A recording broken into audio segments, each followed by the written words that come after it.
Welcome to the Tales from the Pros podcast by Imagine Ovation. In the world of tech and business, it's easy to get caught up in the tools, tactics, and chasing revenue.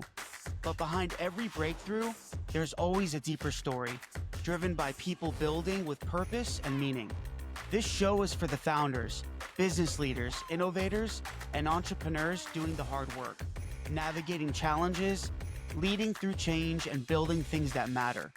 We're here to bridge the gap between technology and people through honest, raw storytelling in the world of innovation and without all the BS. Tales from the Pros. Real conversations, real growth. Welcome back to Tales from the Pros. I'm Michael Georgiou, joined by my co-host, Eric Lawrence. Today, we're tackling one of the most underestimated bottlenecks in product development, the time and complexity behind fixing bugs once your app or your product is live. To help us unpack this at a systems level, we've brought on someone who's worked across product engineering, leadership, and now AI infrastructure. Gal Vered is the co-founder of Checksum AI. Actually, he's the co-founder and CEO of Checksum AI, an AI-driven platform redefining how software testing works. Prior to founding Checksum, Gal served as a CTO and was a product manager at Google. Operating inside one of the most sophisticated engineering environments in the world, he also holds a dual degree MBA and MS in design innovation from Northwestern's Kellogg School of Management, with a focus on data analytics. Gal brings a perspective that blends the technical execution, product strategy, and business impact, which is exactly what this conversation demands. Gal, great to have you with us, man. Appreciate it. Thank you for being here. Yes, thank you for inviting me, and I'm excited for the conversation. Yeah, sounds good. Yeah, and we with this episode, we always love to just understand your story. I think it's very powerful to give the audience just a kind of a understanding of your background and kind of how you just got to where you are right now, because obviously you're doing a lot right and you have an amazing product. And yeah, just love to hear more about your story. Sure. So I moved to the US 6 years ago. You mentioned my master's degree here, and then I joined to Google as a product leader.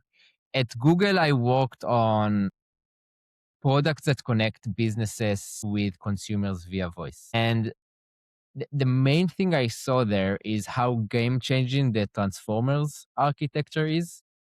It's not, I didn't know this is what's going to happen, to be honest, but it was very clear to me that new use cases are being enabled with AI and ML technology. So we've built technology that the hold for me feature, where Google just holds in line for you when you call a business, the call screening, where a business calls you, your Pixel is able to screen the call for you and basically reduce some spam dramatically. Verified business calls that verified basically every business that calls you. So we enable a lot of use cases that I think 5 years ago, because this was 2 or 3 years ago, 5 years ago were not even being remotely possible. So I think it just gave me a glimpse of like those AI models, the Transformers technology really is enabling new use cases. And that's where I decided to co-found Checksum and essentially start thinking about how can we make people ship software faster with AI. And I think the crux of it is quality. Because if you write a piece of software, and today people can write piece of software very, very fast with AI. The bottleneck becomes, how do I verify it? How do I know it works? I can open Cursor right now, prompt it something, and I'll get a piece of software. In 10 minutes, I'll get exactly what I asked for, in theory. But in reality, there's a very high chance it won't work. And even if it works on my machine, there's a very high chance that it won't work when I deploy. Kind of like those other tools like Lovable and Base 44, similar, like some vibe coding tools as well. They try to build it, but it's not really exactly it's not the quality that you always want. Exactly. And Yeah. then you just end up in this back and forth. You can still ship with AI. We ship with AI all the time, but you end up in a back and forth, you and the AI agent. Hey, this is not what I want. This doesn't work. Fix this thing, fix this thing. So Checksum builds a continuous quality platform that tests every line of code when you develop locally, before you integrate it on the PR level, before you deploy to production, and after you deploy to production.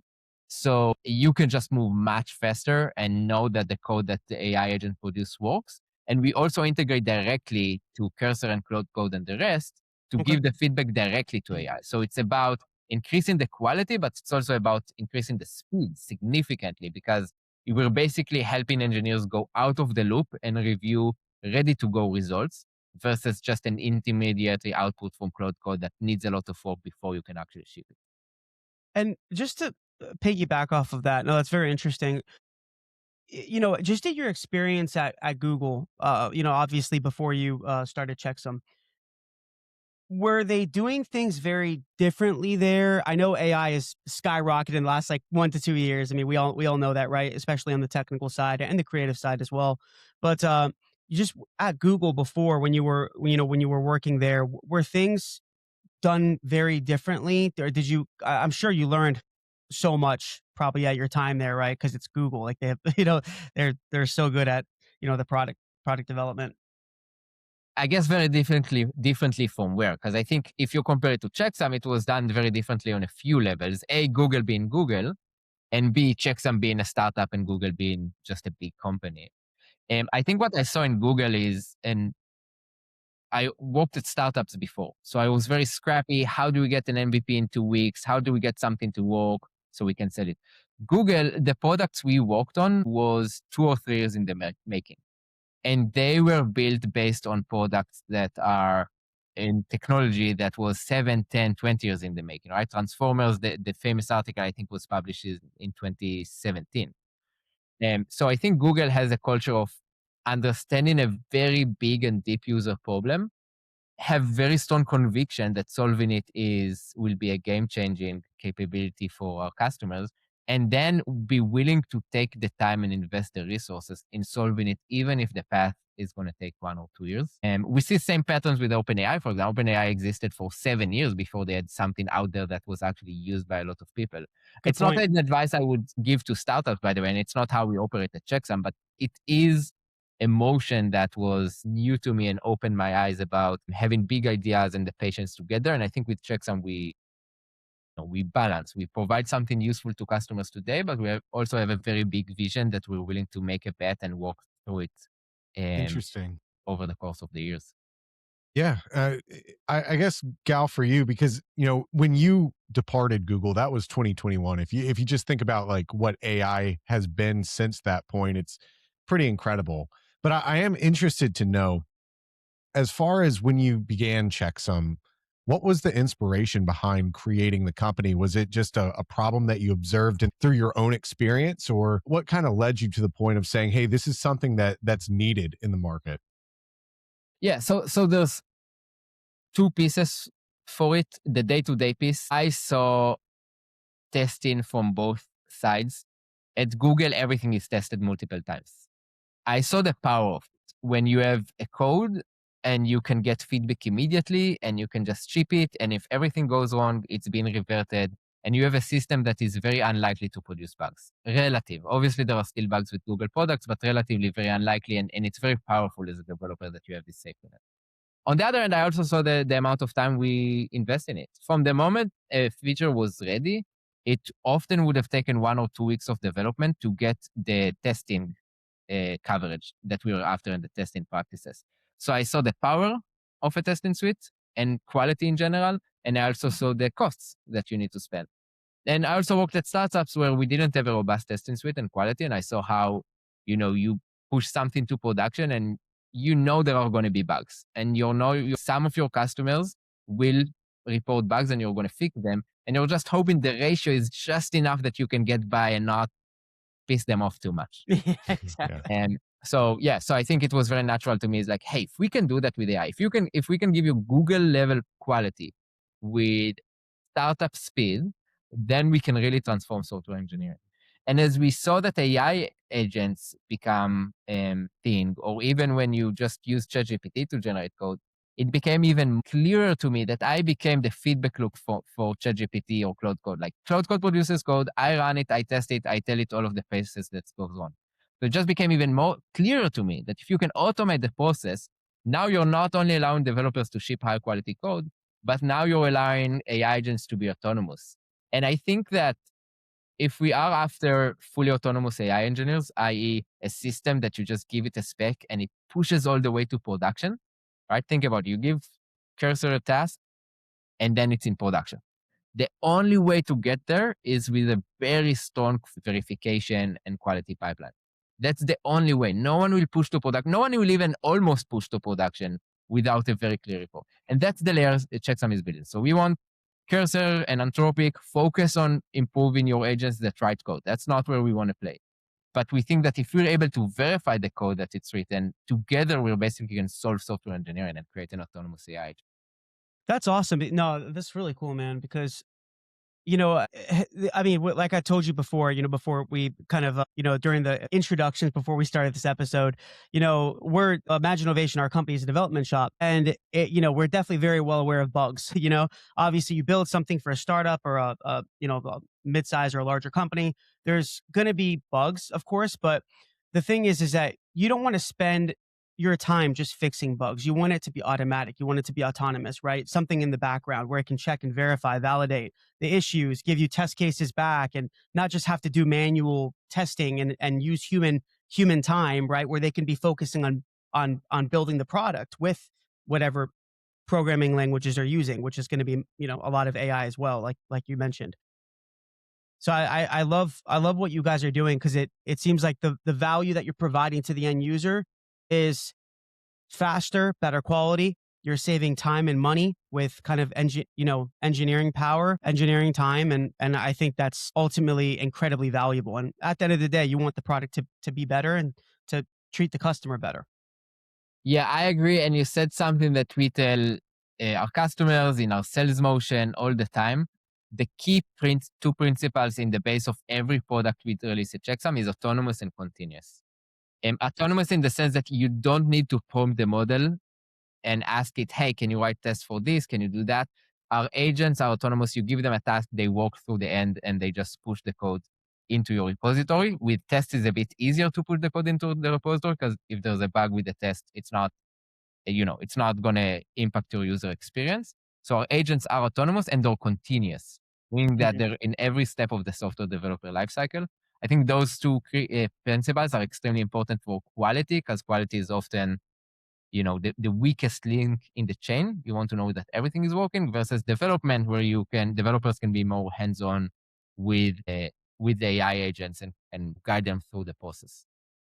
Yeah. One thing I notice with a lot of, owners and CTOs that are dealing with software on their side, usually, like, if they're having problems, it's like if there's smoke, there's fire. If they're having bugs and they're trying to fix it, it usually kind of creates more issues. And I know this because there are a lot of times that people give us a call that says, "Hey guys, we've worked with the company for a year and we need help getting this across the finish line. It's not where it is." And it can honestly be a lot to understand the code, know how to fix it. Sometimes they even need a rebuild if the application is such a mess. I'm wondering, do you get that ever? Do business leaders come to you and say, kind of like they have a sick kid, they're like, "Hey, I have this, it's a mess. Can you plug in what you have to fix what, we have," basically? Yeah, and it connects to my past experiences. So one of the biggest motivation we had for Checksum is that every time you came to a place that can't ship because of bugs, basically when you feel like your engineers, I'm assuming it's our engineers, 90% of what they do, they firefight, right? You push something, there's a bug, you fix this bug, another bug is created, you fix that bug, Yep. the third bug is created. Sometimes there's like a regression instead of a progression. Exactly. Yeah. And in order to escape this loop, you need to, I think a testing suite is the best way to escape this loop. You need to have clear feedback about what's working and what's not. And then the developer, even if you put AI for a second, just for like pure engineering perspective, you write a good testing suite, you establish what's working and what's not in the form of code. Then you start to fix through the bugs. And as you fix the bugs, you have clear feedback, immediate feedback, because the immediacy is so important in software engineering. Immediate feedback of what you broke as you were fixing it, and then you can iterate. So that's how, putting AI aside, that's how I did it in the past with engineering teams. And I think that's with AI, it even becomes more relevant, because again, you can just write code faster. So I 100% agree. We see it a lot. A lot of customers come to us and it's like, let's just make it a bit more sane. Let's like have a testing tree that at least tells us nobody's going to call us in 2 a.m. and scream that our app isn't broken. And once we establish that, we go into the deeper level of like, okay, how do we make your engineering team super efficient? How do we allow you to ship code in hours instead of days or instead of weeks?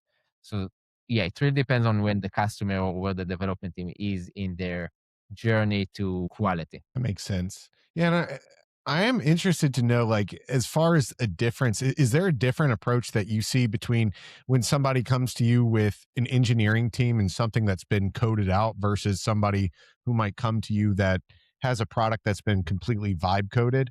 It's a great question. I think first of all, our bread and butter, let's say it like this, are customers with real product that is shipped to customers, and more not larger engineering teams. We have customers with 5 engineers, 10 engineers, but it's usually a team that comes to us and they want to solve quality on a systematic level. Hmm. I think with vibe coding, there's and by the way, I see the light in my room just so I'll turn, you know what, let me turn it on and then respond to you. Yeah, that's Yeah, fine. that's I don't fine. know if you can see me, but it drives me crazy. Give me a second. Yeah, no, Gives no you kind worries. of an angelic look. Yeah. Yeah, it's true. Yeah, we can have Rahul edit this. It's fine. No worries. Okay, sorry. Do you want to ask me this question again? Do you want to just cut it in a Yeah, way? I know I you can probably ask it again. As far as when somebody comes to you and they bring a product to you, what we see is it could either be custom built, maybe it's an application or a piece of software that's been custom coded by engineers, versus there are a lot of people out there now that are using tools to vibe code, to have AI completely write their products. How you handle both of those approaches, if there's any differences that you see in how you go about testing those. Yeah, that's a great question. I think, first of all, typically our customers, I wouldn't say only on the enterprise level, we actually see a lot of demand for quality across. We have engineering teams of 5 and 10 people, and we also work with Fortune 500 companies that, we basically provide quality to the entire organization. And it does usually start when you have a few engineers on the team. With that being said, I think with vibe coded applications, it's usually very high. The goal is to get very high signal to noise ratio. So it's not about covering thousands and tens of thousands of different scenarios, because usually those apps are simpler and they don't have, hundreds of millions of dollars of revenue every year running on them. So it's more, how do I make a change and just know things working so I can move a bit faster and I don't need to, worry and do this manual testing every time I make a small change. With larger accounts, or even when you go to 5, 10 developers, there's a lot of surface to test. If you think about a Fortune 500 company that is in financial services and we do all of their UI and API testing, that's a huge surface. And then the activity there is mainly about connecting the different systems together. Also, you don't want to test, click on a button works, click on another button, the button works. One of our premises at Checksum is that our tests are mimicking real usage. So we need to connect across all of those systems to make sure that as a big unit, everything works and not, some one endpoint works, but then in reality, the bugs are mainly in the integrations and the complexity of production, not in the one unit analysis. That's interesting. Yeah, no, that's helpful to kind of like break down. I think what's interesting is a lot of this can go over the heads of people that aren't very technical. So one of the things that we definitely wanted to discuss with you, Gal, is when you sit down with business owners and you just kind of discuss the impact that having these bugs over time and the compound effect that it makes can happen. What do you tell these people? What sort of impact can these things have on a business over time? That's a really good question. And I think this is the place where it changes the most every month.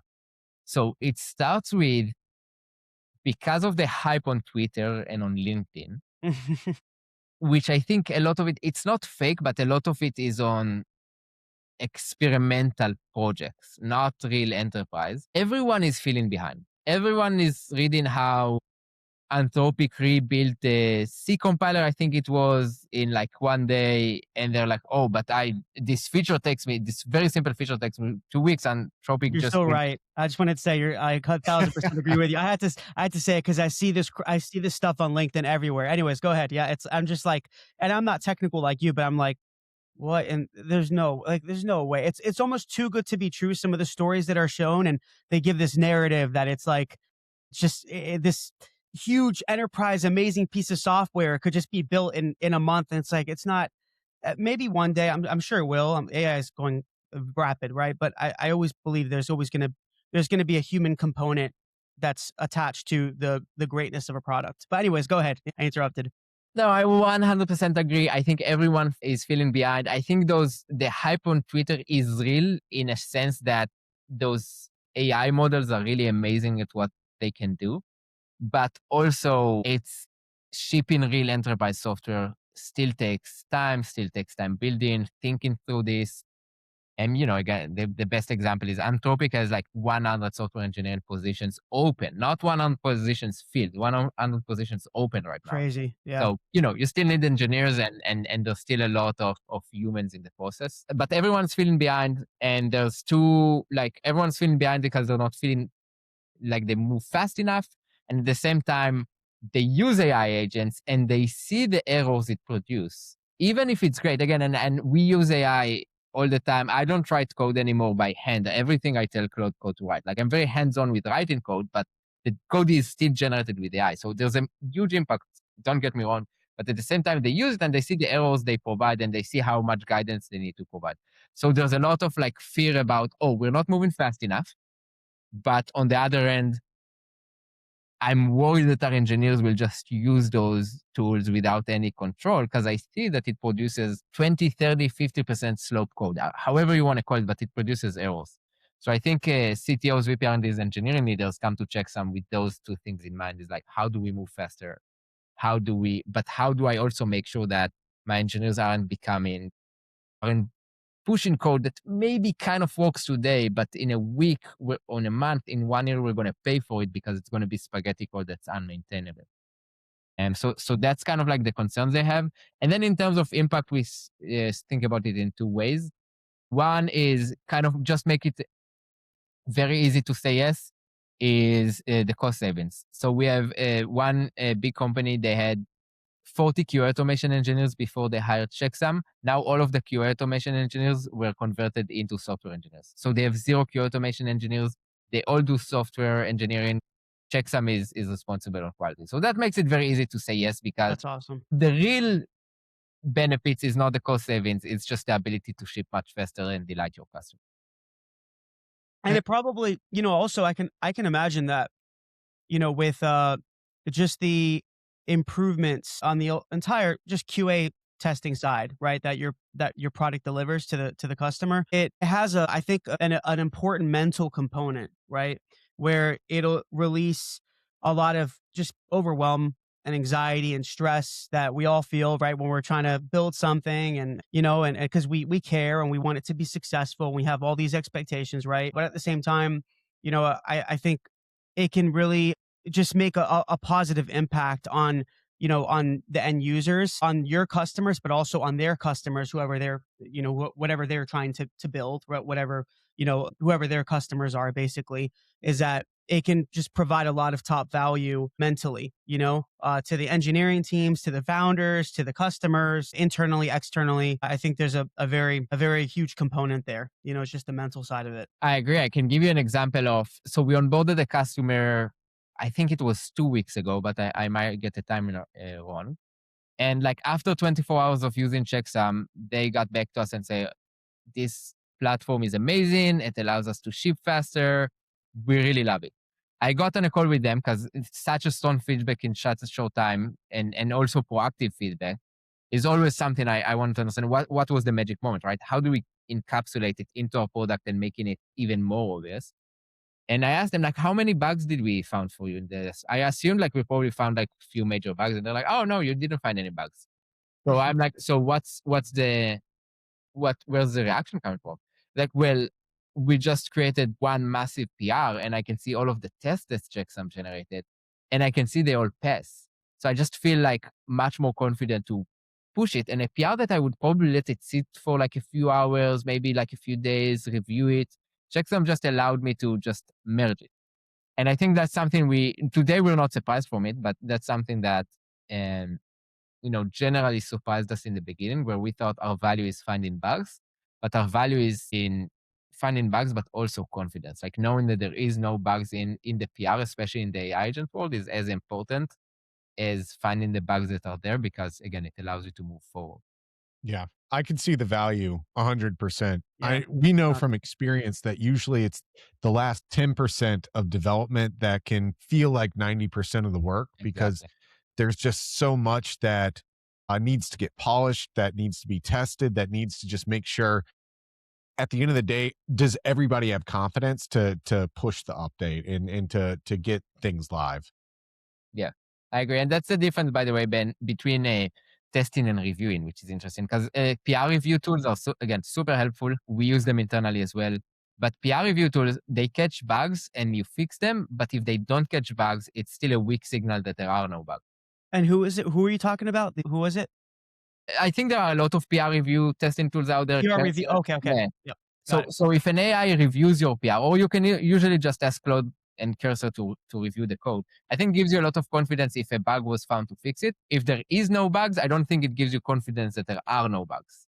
If you get what I'm saying, because it's just Yes. it's more about finding a few bugs that exist, less about confidence. And what we see is, again, in order to really move fast, you need both to find the bugs, but also know that when there are no bugs, you can trust it and deploy. Yeah. No, that's cool. Yeah. No, that's great. Yeah. Well, I think yeah, I definitely think it's a conversation we can talk with my partners, and definitely try to test out Checksum AI as well. I think that it can provide a lot of value to a software agency like us as well. Did you have something you wanted to say? Yeah, I only had really one other question, Gal, for you about just the process of getting these launched, and specifically around your time as a CTO. I'm interested not about like the numbers of being able to launch something and make sure that the bugs are down and that the QA process goes smoothly, but I'm wondering, what does release anxiety do to an engineering team culturally? Because I'm sure you've seen that firsthand. Yeah. So are you asking from the perspective of AI or just in general?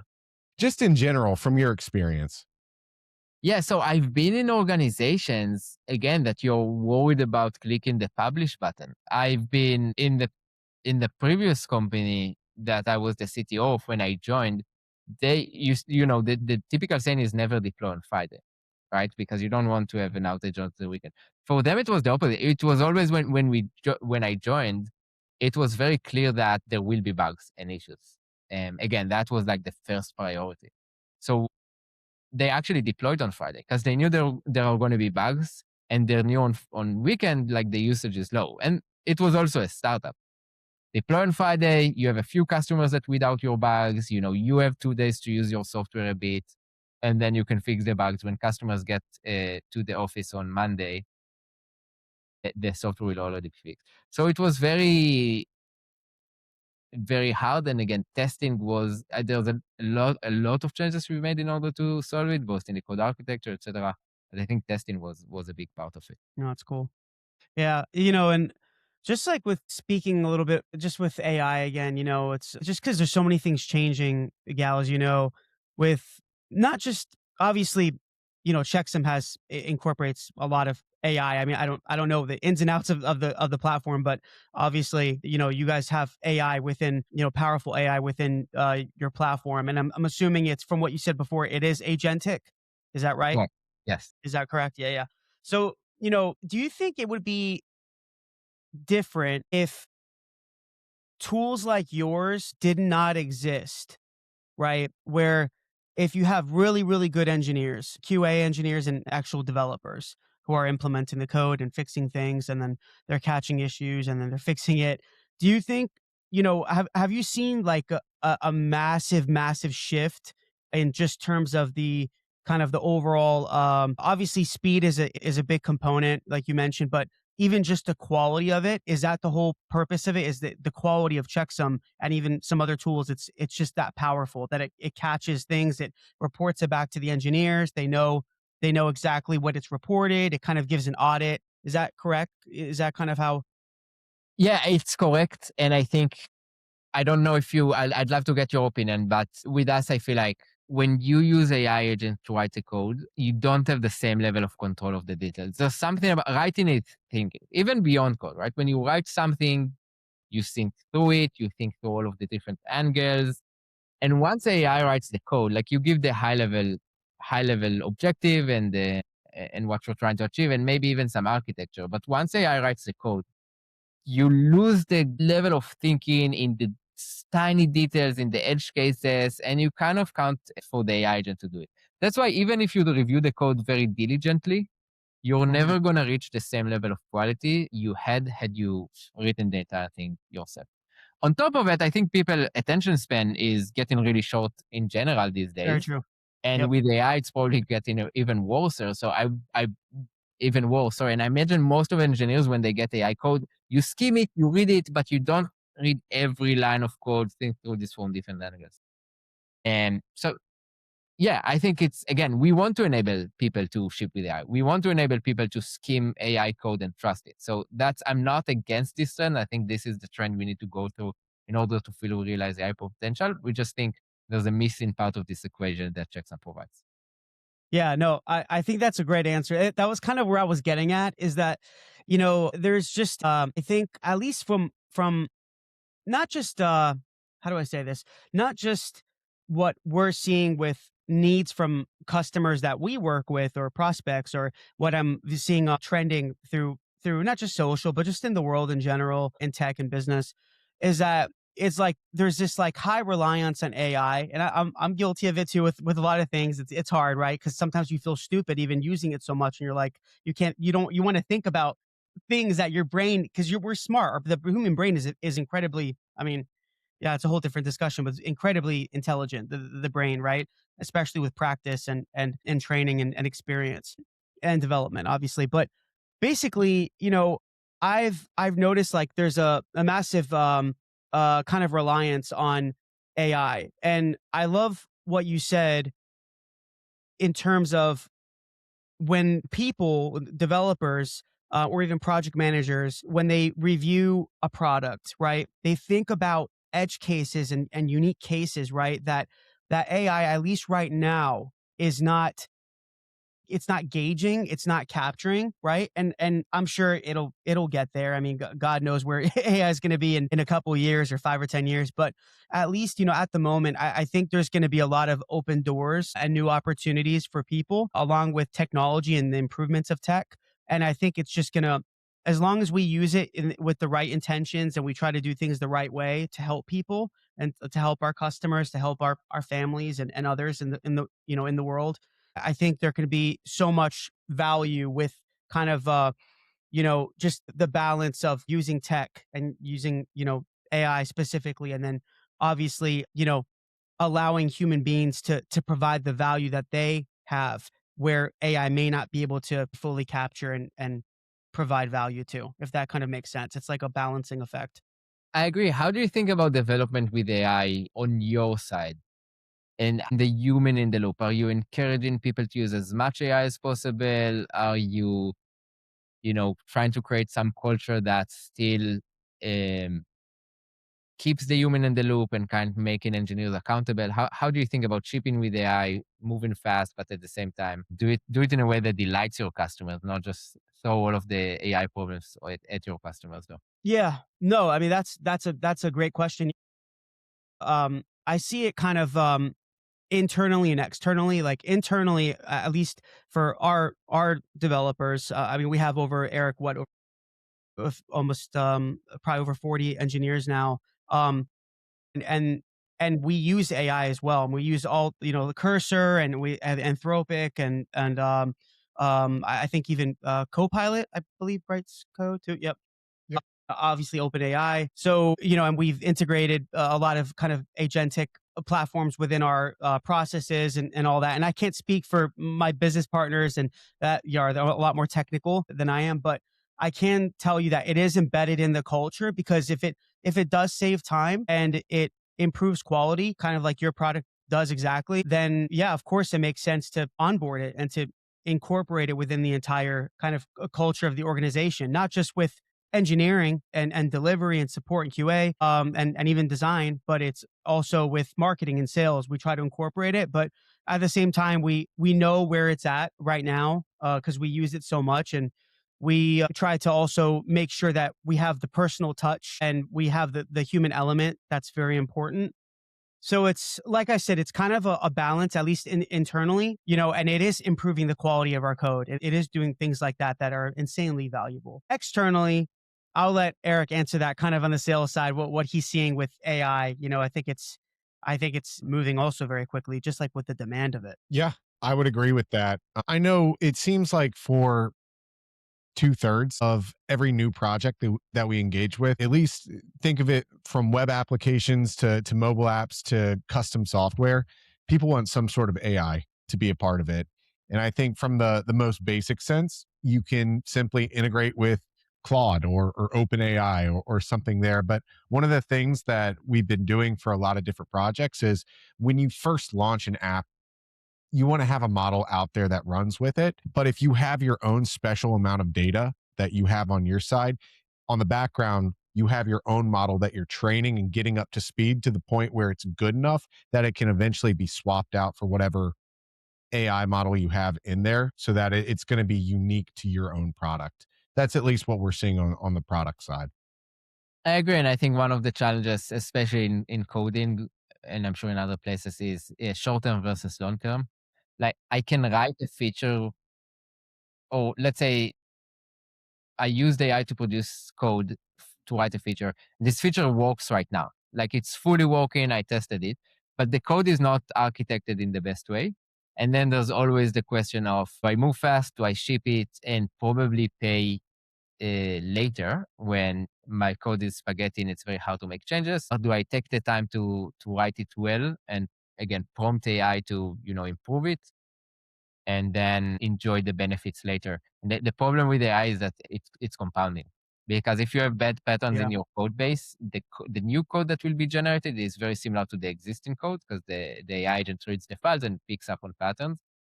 So it's just compounding. It's not an easy problem to solve, and that's why we see a lot of vibe coded applications. They spin up an MVP very fast, and then they hit a roadblock where you just can't introduce new features because nothing is working. Like the code is so messy that it's impossible to introduce a new feature, especially with AI. Maybe if you read the code and you think through how to do it, you can maybe get past it. So It increases the technical debt even more than before sometimes. exactly. Yeah. More than before because it's compounds. Because again, if you have bad pattern in your repository, the AI is going to repeat it again and again and again. So, Mm. and if you have good patterns in your repository, then the code that the AI will produce will be better than it. It will still not be always perfect, but the patterns that will incorporate there will be the correct pattern. Great. Well, Gal, I only have one other question for you. I want to think future. In 5 years, what will feel embarrassing about how we handle bugs today? And that's a good question. I think in 5 years, I think what would be embarrassing or feel outdated is the fact that the bugs were shipped in production regularly, and the fact that testing was just being done by testing, by manually opening a browser and clicking around. The thing we're building at Checksum and our vision is to basically build a simulation to how code works in production. So the idea of you needing to test your code manually or not even manually automated against scenarios, we want to eliminate it completely because we want to allow you to deploy your software into a digital twin of your production environment, see exactly all of the problems and fix them. Maybe the best analogy is like autonomous cars. When Google has a new model to release for their autonomous cars, they don't go out there, release it and see if the car, even like on a fake street, and see if the car, hits fake pedestrians, right? Definitely not Yeah. real pedestrians. They have millions of simulations that they first run their model through that simulates real behavior, and they can see the model decision and they can measure everything. And then they can take it into I'm assuming, streets in a very controlled environment, and then they deploy it out there for real cars in San Francisco to drive autonomously. I think today it doesn't exist in software. Everything is just tests that are imagined by people. And what we want to do is, no, let us create a simulation of your real production environment, run it through millions of scenarios, get the feedback within minutes, know exactly what's working and what's not working to a very high accuracy.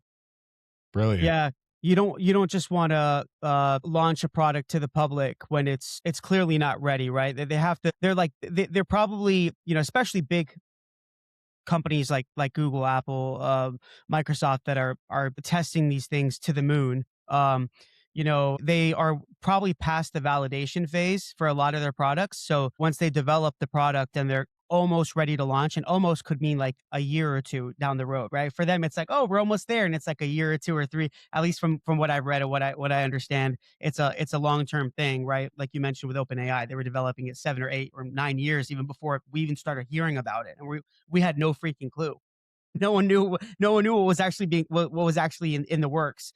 But no, like I think what you said is very valuable. You gotta make sure that the quality of the testing is very strong, because you have to look at all the different edge cases, and that's probably what a lot of these companies are doing. I mean, we even do it. You guys do it, right, at Checksum internally, right? You want to make sure that before you launch a release or a new product, you want to make sure that it's heavily tested, right, with the user base or even a closed group before you just put it out there, and then it could just fail. And once it gets a bad reputation, it's hard to come back from it, I agree.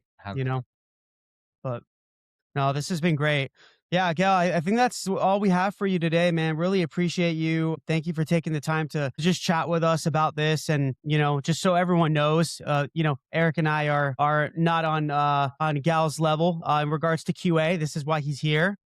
We want someone like him here, and people like him who know exactly what's going on in kind of the world of QA and development and just technology and what's going on at the moment and where things are headed. And we just want to serve others and help people as much as possible in terms of just their learning and inspiration and what they can gain from this. So thank you very much, Gal. Really appreciate you. And can you share with everyone where everyone can find you, your website, social handles? Yeah. First of all, thank you for having me. It was a great conversation. Checksum you can find on checksum.ai, so very easy to remember. I'm mainly active on LinkedIn. You can just search Galverd. I sometimes post on Twitter, but in reality, not as much, but feel free to check me out there as well. Awesome. Sounds good. Thank you so much, Gal. Thank you, everyone, for listening. And I'm your host, Michael Georgiou from Tales from the Pros, along with my co-host, Eric Lawrence, and our amazing guest, Gal Vered. Thank you so much, guys. Really appreciate it. Thank you, Gal. Thanks. Bye. All right, guys. All right. Thanks.